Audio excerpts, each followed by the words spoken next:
नमस्कार, मैं doctor A K. Sinha, आनंद homeo में आपका स्वागत है। अभी बरसात की मौसम चल रही है और इस बरसात के मौसम में हम क्या खाएं और क्या ना खाएं, इसी बात पर हम डिस्कस करेंगे।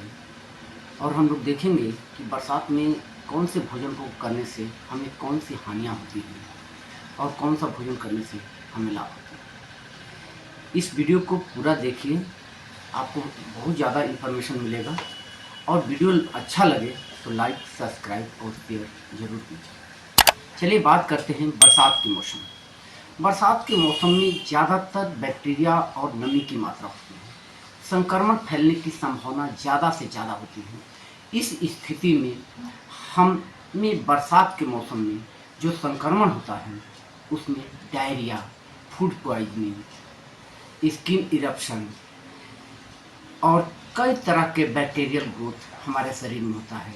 इस सभी चीज़ों से बचने के लिए हमें अपने भोज्य पदार्थ यानी अपने खाने की आदत में चेंजिंग लाना होगा और जिससे हम बरसात के मौसम में स्वस्थ और स्वच्छ रह सकते हैं। तो चलिए बात करते हैं कि हमें क्या खाना चाहिए और क्या नहीं खाना चाहिए। इसमें पहले हम ये बात करते हैं कि हमें क्या नहीं खाना चाहिए। तो नहीं खाने वाली चीज़ में हम सबसे पहले बात करेंगे तैलीय चीज़, यानी जो तला भुजा चीज़ हो, जो हमारे स्ट्रीट में मिलता है, स्ट्रीट फूड जिसको बोलते हैं, यानी जो गली गुचों में लोग बनाते हैं, जैसे पकौड़ी, समोसा, ये सब चीज़ से हमें बचना चाहिए क्योंकि यहाँ संक्रमण होने के लिए और फूड पॉइजनिंग की संभावना ज़्यादा हो जाती है। दूसरी चीज़ है कि हमें हरे पत्ता वाला सब्जी नहीं खानी चाहिए। क्यों? क्योंकि इसमें बैक्टीरियल ग्रोथ ज़्यादा होता है, जिससे डायरिया लाइक सिम्टम डेवलप होता है और संक्रमण होने की संभावना बढ़ जाती है। इसलिए पत्ता वाला जो भी सब्जी है, जैसे पालक, चौराई, ये सब चीज़ से बचना चाहिए। उसके बाद है कि ठंडा पेय पदार्थ हमको नहीं पीना चाहिए क्योंकि जैसे ही ठंडा पेय पदार्थ लेते हैं हमारे बॉडी के टेम्परेचर से वो बहुत लो होता है, जिससे इम्यूनिटी बूस्टर कम हो जाती है और उस केस में हमें गले में खराश, सर्दी जुकाम और फीवर लाइक सिम्टम देने लगता है। तो इससे बचने के लिए हमें ठंडे पेय पदार्थ से बचना चाहिए। बासी भोजन कभी नहीं करना चाहिए। बासी भोजन फूड पॉइजनिंग का एक अहम कारक है, जहाँ से हमें डायरिया होती है और पेट दर्द की शिकायत होती है। पेट से संबंधित बहुत से विकार पैदा हो जाते हैं, तो हमें बासी भोजन से बचना चाहिए। अब चलिए बात करते हैं कि हमें खाना क्या चाहिए। तो सबसे पहली चीज़ है कि हमें खाने में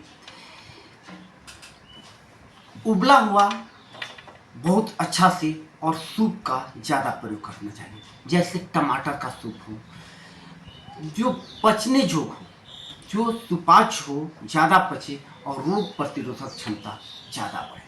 तो इस तरह के भोज्य पदार्थ हम लें।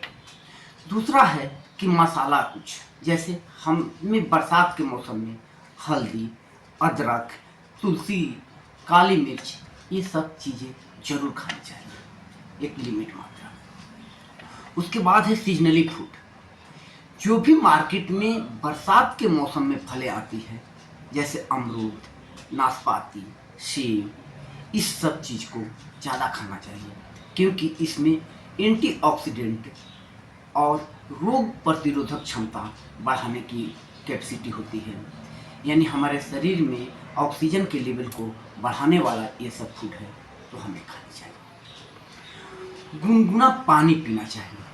हमें बरसात के मौसम में कोशिश करना चाहिए कि हम जब पानी को उबाल के रख लें और उस पानी को ही पूरे दिन पिए, ताकि हमें जो भी संक्रमण होता है उससे बचे और संक्रमण से बचने के लिए हमें गुनगुना पानी पीना चाहिए। इसके साथ अगर हमें बरसात हो या कोई भी मौसम हो, खाने से पहले और खाने के बाद अपने हाथ को बहुत अच्छा से धो लेना चाहिए। अगर कोई भी फल या सब्जी हम खाते हैं तो उसे अच्छी तरह से धो के खाएं। नींबू और तुलसी का काढ़ा बना के पिए। ये सारी चीज़ें जो है हमें बरसात के मौसम में एक प्रोटेक्टिव चीज़ देती है और हम इससे ज़्यादा स्वस्थ रहते हैं। फिर भी अगर कुछ भी डाइट से संबंधित क्वेश्चन हो तो आप मेरे कमेंट बॉक्स में लिखिए, मैं आपको जवाब दूंगा। धन्यवाद।